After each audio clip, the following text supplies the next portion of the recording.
La reproduction asexuée ou sexuée. Étoiles de mer cassantes. Il existe quelques milliers d'espèces différentes d'étoiles de mer cassantes, qu'on appelle aussi des zophiures. À certaines périodes de l'année, les étoiles mâles et femelles libèrent du sperme et des ovules dans l'océan. Mais ils peuvent aussi se reproduire à d'autres moments. Ils se divisent simplement en deux et développent de nouvelles parties du corps. Cette capacité à se régénérer peut également aider une étoile de mer cassante à échapper à un prédateur. L'hippocampe. L'hippocampe est unique parmi les poissons. Il s'accouple pour la vie avec le même partenaire. Et c'est le papa qui tombe enceinte. Une femelle dépose ses œufs dans la poche du mâle. Le mâle porte ensuite les œufs pendant 2 à 4 semaines jusqu'à leur éclosion. Les contractions musculaires permettent au mâle de donner naissance à une centaine de bébés hippocampes. La salmonelle. La salmonelle est une bactérie qui provoque des intoxications alimentaires. Dans l'intestin grêle, une seule cellule de salmonelle se divise en deux, produisant rapidement de nombreuses copies d'elle-même. Les bactéries microscopiques envahissent nos cellules et notre système immunitaire réagit. Nous avons de la fièvre, des nausées et de la diarrhée. Un séquoia.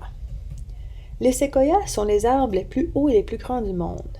Comme les autres conifères, les arbres portent des cônes mâles et femelles qui dépendent du vent pour la pollinisation.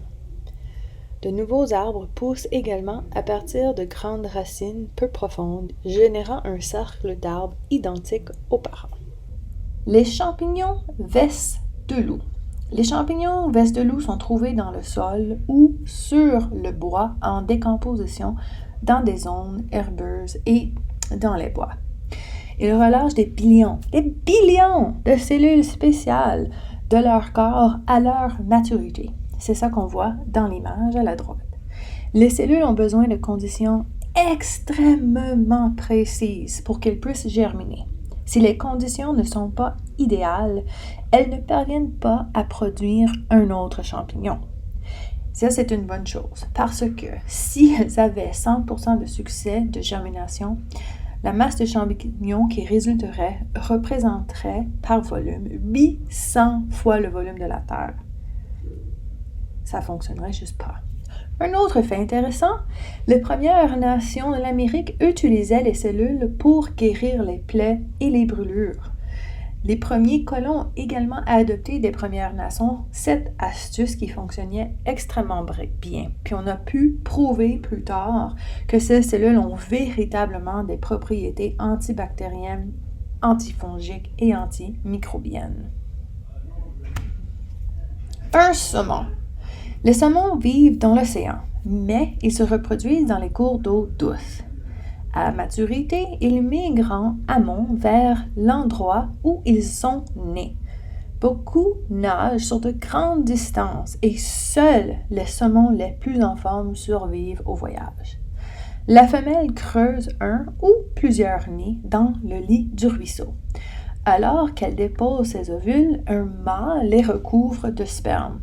Le saumon meurt peu après. Scorpions des sables. Les scorpions des sables dansent ensemble pendant plusieurs heures. Lorsque le mâle trouve un bon endroit pour déposer un paquet de sperme, il place la femelle dessus. Lorsque la danse est terminée, une femelle pique occasionnellement son partenaire et lui fait son prochain repas. Amibes unicellulaires. Les amibes unicellulaires vivent dans les étangs et les sols humides. Pour se reproduire, ils copient leur ADN, puis la cellule se resserre au milieu et se pince. Les deux amibes, qui sont des copies exactes l'une de l'autre, y parviennent.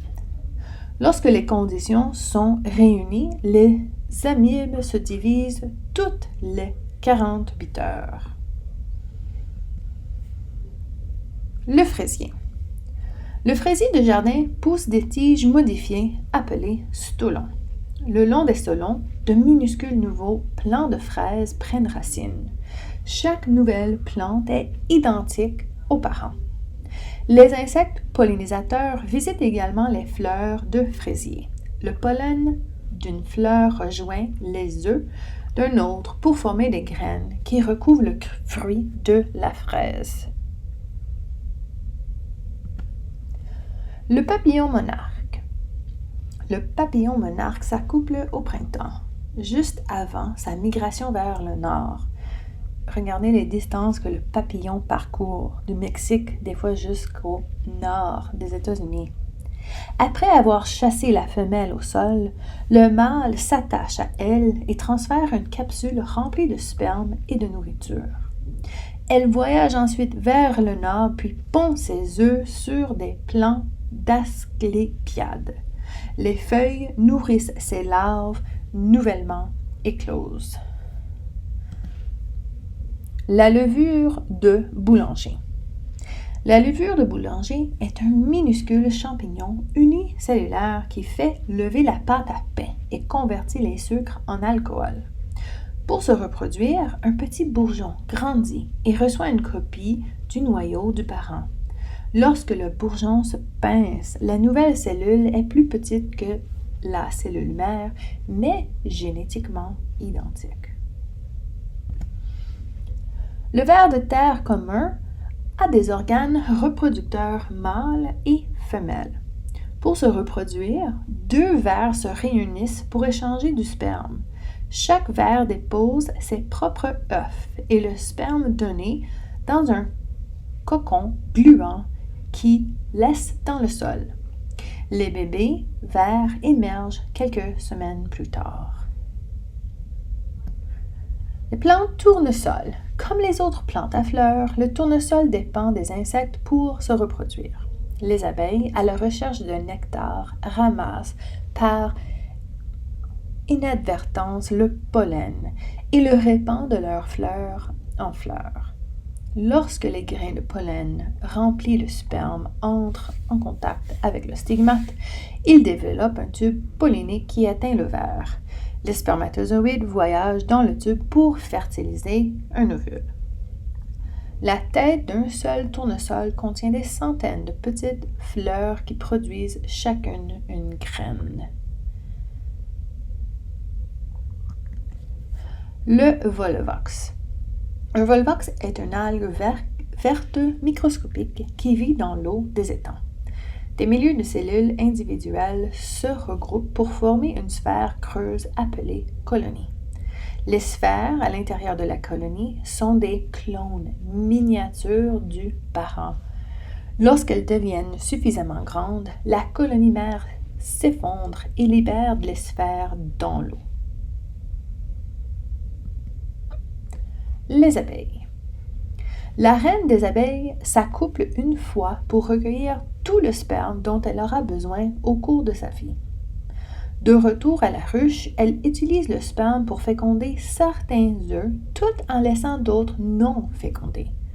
Les œufs fécondés deviennent des femelles et les œufs non fécondés deviennent des mâles.